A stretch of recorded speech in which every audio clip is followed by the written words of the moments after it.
Dan seperti biasanya, tim-tim kecil kalau sedang menghadapi Inter, tiba-tiba kipernya kerasukan kodamnya Buffon ya. Tadi malam tata usaha menurut gua adalah man of the match. Jerewetan ceking kita, nyerewetin apa aja. Teman-teman yang sedang kalian saksikan saat ini adalah Cerewetin Inter. Apa kabar teman-teman semua? Selamat memulai pekan yang baru. Selamat berhari Senin untuk Interisti seluruh dunia yang sedang bersedih.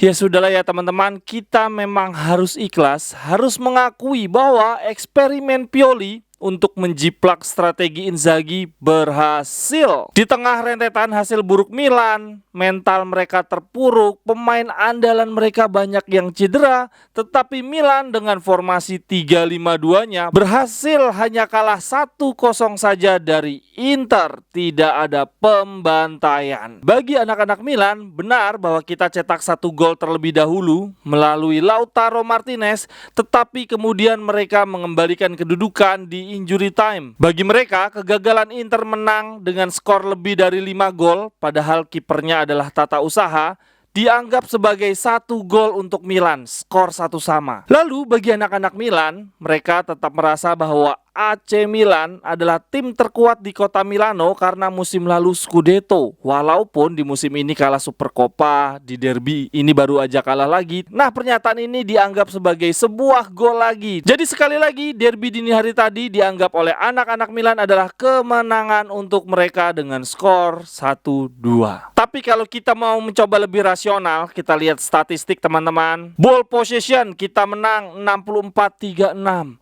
Akurasi passingnya gokil banget nih. Kita 84, AC Milan cuma 74. Total shotnya kita 15, Milan cuma 4. Dan dari 4 shotnya Milan sama sekali tidak ada yang membahayakan gawang Onana. Tadi malam gua rasa Onana lebih banyak senderan di pinggir gawang, ngobrol sama tukang mendoan sambil minum mizon. Kita benar-benar mendominasi pertandingan, banyak melakukan serangan, membuat Milan sama sekali nggak berkembang sepanjang pertandingan. Oleh karenanya gue sangat amat memaklumi kalau banyak banget teman-teman Interisti yang bersedih hati karena gagal terjadi pembantaian di dini hari tadi. Dan lagian ya teman-teman, coba diingat-ingat lagi. Tim kesayangan kita, Inter, memang punya kecenderungan selalu kesulitan melawan tim-tim kecil. Dan seperti biasanya, tim-tim kecil kalau sedang menghadapi Inter, tiba-tiba kipernya kerasukan kodamnya Buffon ya. Tadi malam tata usaha menurut gua adalah man of the match. Kita juga bisa melihat sendiri bagaimana pemain kita seperti Dzeko, dia itu kan tipikal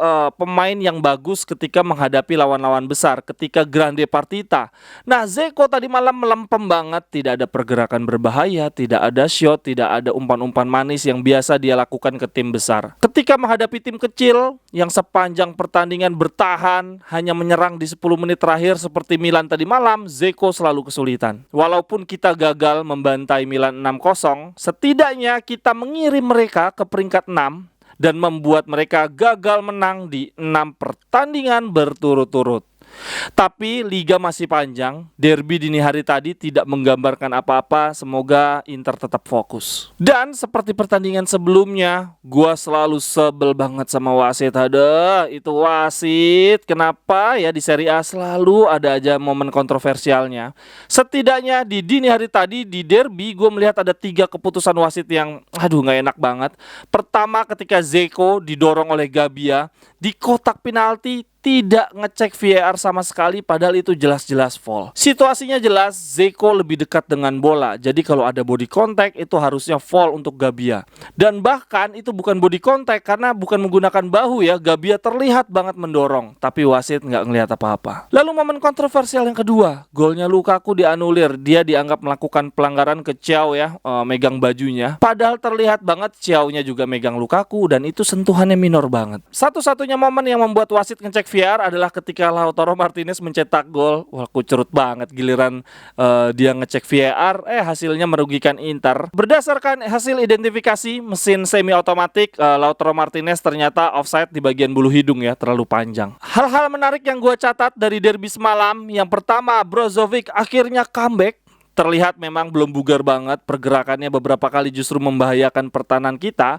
Tapi menurut gua ini adalah tetap kabar baik karena ke depan Mkhitaryan, Calhanoglu, Barella bisa bergantian istirahat. Lalu catatan menarik yang kedua dari calon penggantinya Brozovic, yaitu Aslani.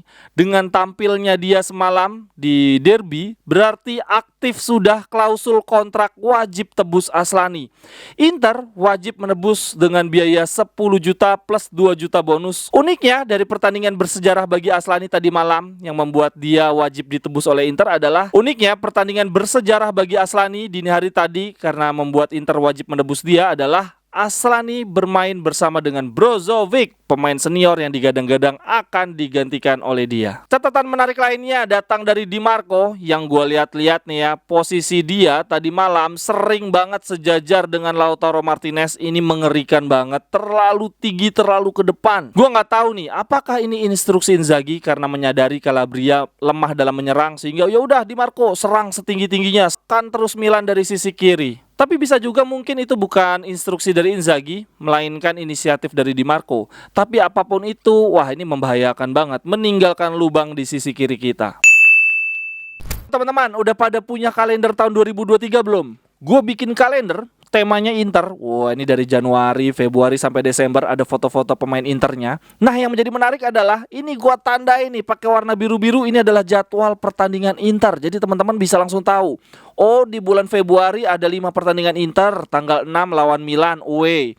Kemudian tanggal 14 lawan Sampdoria away. Nah kalau teman-teman di sini lebih suka kalender dinding, gue juga jual versi kalender dindingnya, lebih besar, lebih gampang dilihat. Oh bulan Januari Inter main 1, 2, 3, 4, 5, 6, 7 pertandingan di bulan Januari. Di tanggal 19 ada lawan Milan final Supercoppa. Jadi kalender Inter ini tidak hanya berisi informasi hari raya, ada full informasi jadwal pertandingan Inter sampai dengan akhir musim. Lalu harganya berapa? Harganya sama ya, kalender meja 50.000, kalender dinding 50.000. Kalau mau beli dua-duanya 90.000. Nah yang menjadi menarik lainnya adalah sebagian keuntungan dari penjualan kalender ini akan gue sumbangkan ke panti asuhan. Mungkin akan gue tunggu sampai dengan akhir Januari atau Februari ya, biar nunggu banyak dulu. Nanti kalau jumlahnya ternyata banyak banget, gue akan serahkan langsung ke panti asuhan, akan gue bikin kontennya. Akan gue bilang bahwa ini sumbangan dari anak-anak Inter ya, dari teman-teman cerewetin Inter. Anggap aja ini sebagai bentuk aksi sosial kita di awal tahun 2023. Sekali lagi ya teman-teman, silahkan dibeli kalender Inter, harganya 50.000. Ada kalender meja, ada kalender dinding, berisi lengkap jadwal Inter. Gua jual di Tokopedia, link pembeliannya ada di kolom deskripsi. Terima kasih banyak teman-teman, Forza Inter.